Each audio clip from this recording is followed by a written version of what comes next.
Estimado señor Fernández, defensor del pueblo, las personas que componemos el Partido Igualdad Real, así como todas y cada una de las asociaciones abajo firmantes, queremos dirigirnos a usted por considerar que es la persona idónea para coger las riendas y defender a la población de este nuevo atropello por parte de un gobierno déspota y deshumanizado que actualmente tenemos. Ojo, que atacamos a este gobierno porque es el que ha hecho este Real Decreto, a hurtadillas y con alevosía, en el mes de agosto. Si fuera otro, lo haríamos igual. No conocemos de colores políticos a la hora de defender nuestros derechos, porque no tenemos más color que el de los ojos de nuestros hijos, que es por quienes luchamos. Usted, como defensor del pueblo, es el alto comisionado de las Cortes Generales encargado de defender los derechos fundamentales y las libertades públicas de los ciudadanos mediante la supervisión de la actividad de las administraciones públicas. Pues bien, ¿qué ocurre? ¿Por qué no se pronuncia ante el Real Decreto 9/2018 de 3 de agosto de medida urgente para el desarrollo del Pacto de Estado contra la violencia de género? Un pacto de Estado en ningún caso es una norma jurídica de ninguna clase.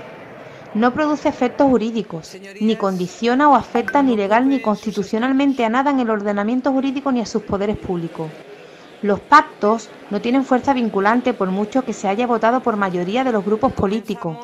No tienen aparejadas medidas concretas a tomar, menos cuando hablamos de un pacto firmado en 2017 y es ahora cuando de manera urgente, apelando a la extraordinaria y urgente necesidad que exige el artículo 86 de nuestra Constitución para poder dictar reales decretos leyes cuando se ha realizado, saltándose todos los cauces legales necesarios. Podríamos decir que con este Real Decreto comienza el principio del fin, ya que si de esta manera pretenden ir cambiando normas fundamentales y tocando algo tan fundamental, pilar de nuestra sociedad como es la patria potestad, compañeros, estamos perdidos. Con este Real Decreto se ha modificado a golpe de decretazo nuestro Código Civil, artículo 156, la Ley de Medidas de Protección Integral contra la Violencia de Género y la Ley de Base del Régimen Local, casi nada para un mes de agosto. Entrando en materia, déjenos decirle que esa modificación del artículo 20 de la Ley Orgánica 1/2004 de 28 de diciembre de medidas de protección integral contra la violencia de género es producto del desconocimiento procesal, ya que actualmente la víctima, desde que solicita abogado, está representada procesalmente y ejerce la acusación particular. No obstante, si no tuviera abogado desde el principio porque no lo ha solicitado, cuando se le ha hecho el ofrecimiento y luego con posterioridad hace esa solicitud, se le designa, pudiendo personarse en cualquier momento, incluida la vista oral in extremis. Lo dicho, ignorancia procesal. Continúa el Real Decreto con la modificación del artículo 23 de la Ley Orgánica de Violencia de Género, añadiendo un elenco nuevo de mecanismos para terminar de acreditar las situaciones de violencia de género. Así, actualmente no solo se podrá acreditar con una sentencia condenatoria, una orden de protección o cualquier resolución judicial que acuerde una medida cautelar a favor de la víctima, como se venía haciendo legalmente, sino que ahora además se añade a por el informe del Ministerio Fiscal que indique la existencia de indicios de que la demandante es víctima de violencia de género. O no nos queda claro, o sí, y no nos queremos creer lo que ha pasado, que puedan hacer esto. La mujer pone una denuncia y pide orden de protección. Esa orden de protección es la que en principio le va a dar cobertura para poder acceder a una ayuda con independencia de cómo evolucione el proceso judicial. Si el juez no ve indicios suficientes para adoptar una orden de protección, a pesar de que ella la pueda pedir y que el fiscal la pueda apoyar, se le da la posibilidad al fiscal de emitir un informe para acreditar esos indicios que el juez no ha visto bastantes para que la señora pueda acceder a esas ayudas. En este caso, el hombre es considerado culpable de antemano cara a la sociedad porque el informe del fiscal se va a apresurar una sentencia condenatoria. Luego, en el día a día, te encontrarás fiscales que ante este atropello digan que vienen orden de arriba. Señores, las órdenes están para cumplirlas cuando son justas e incumplirlas y echarles ganas cuando no lo son. Recuerden cuando haga estos informes porque les mandan que ese dinero, esas ayudas, puede ser que no vayan a mujeres verdaderamente maltratadas y que de sus impuestos también se pagan a vividoras. También podrán acreditarse las situaciones de violencia de género mediante informes de los servicios sociales, de los servicios especializados o de servicios de acogida destinados a víctimas de violencia de género de la administración pública competente o por cualquier otro título, siempre que ello esté previsto en las disposiciones normativas de carácter sectorial que regulen el acceso a cada uno de los derechos y recursos. El Gobierno y las comunidades autónomas, en el marco de la Conferencia Sectorial de Igualdad, diseñarán de común acuerdo los procedimientos básicos que permitan poner en marcha el sistema de acreditación de las situaciones de violencia de género. Señor Francisco, si analiza en profundidad esta modificación, puede comprobar que se acaba de abrir un cajón desastre para que cualquier mujer, con su sola palabra y valiéndose de los servicios sociales, o vete a saber de quién, pueda emitir un informe donde se sentencie, sin prueba alguna, socialmente a un hombre de maltratador y así la mujer poder acceder a ayudas pactadas. Cuando se refiere a otro título, ¿qué quiere decir? ¿Qué se quiere decir exactamente? ¿Que ni siquiera tiene que ser un informe de asuntos sociales? ¿Qué preparación tendrán esas personas? ¿Serán profesionales? ¿Recibirán cursos desde la perspectiva de género para que estén más predispuestas a ejercer esa empatía enfermiza que está fomentando la guerra entre hombres y mujeres? ¿Serán capaces de detectar a las pobres maltratadas reales que necesitan ayuda urgente para que un desgraciado no acabe con ellas? Ahora bien, ese informe de por sí, ¿solo facilita que las mujeres cobren ayudas o valen como prueba en los juzgados? ¿Tendrán los servicios sociales obligaciones de remitir esos informes a los juzgados para que de oficio Fiscalía actúe o formarán parte de algún mueble de despacho? Si no lo mandan o después la mujer no quiere continuar con el procedimiento porque no tiene más prueba que su palabra y es más que dudosa, ¿devolverán la ayuda recibida para que ese dinero pueda salvar a una verdadera maltratada? Como puede ver, señor Francisco, esto nos produce muchas incógnitas y desasosiego. El estigma social que puede suponer para un padre de familia inocente que gracias a una incentivación a la mujer para denunciar por una ayuda económica es muy grande. Ser tachado de algo que no es, y encima ni siquiera la mujer ha necesitado acudir a un juzgado donde el hombre pueda defenderse con todas las garantías legales, es un sinsentido y dará lugar a muchas desgracias. Siempre que hablamos de desgracias solo se piensa en mujeres muertas, pero nunca se paran a pensar en el número de suicidios, en su mayoría hombres inmersos en procedimientos de divorcio. Continúa el Real Decreto modificando ni más ni menos que el propio Código Civil.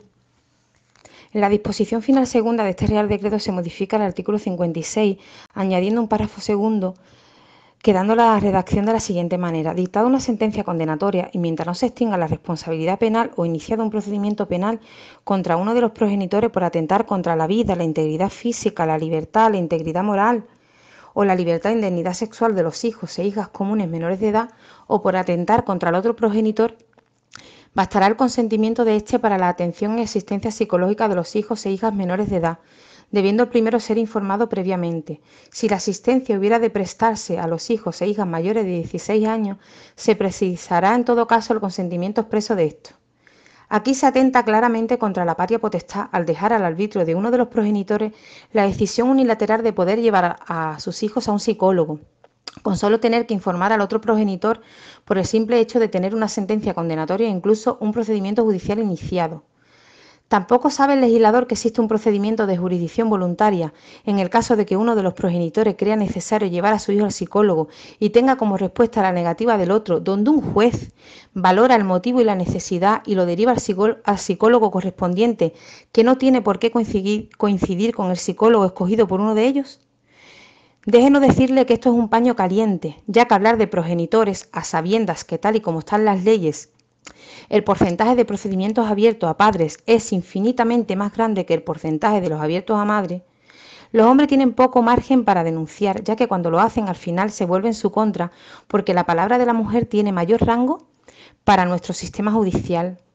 ¿Sabe usted cuántos padres están actualmente inmersos en procedimientos judiciales sin poder ver a sus hijos, porque ni siquiera con un auto de medidas provisionales o con una sentencia la madre les deja verlos, sin que el sistema les dé una rápida salida a este calvario?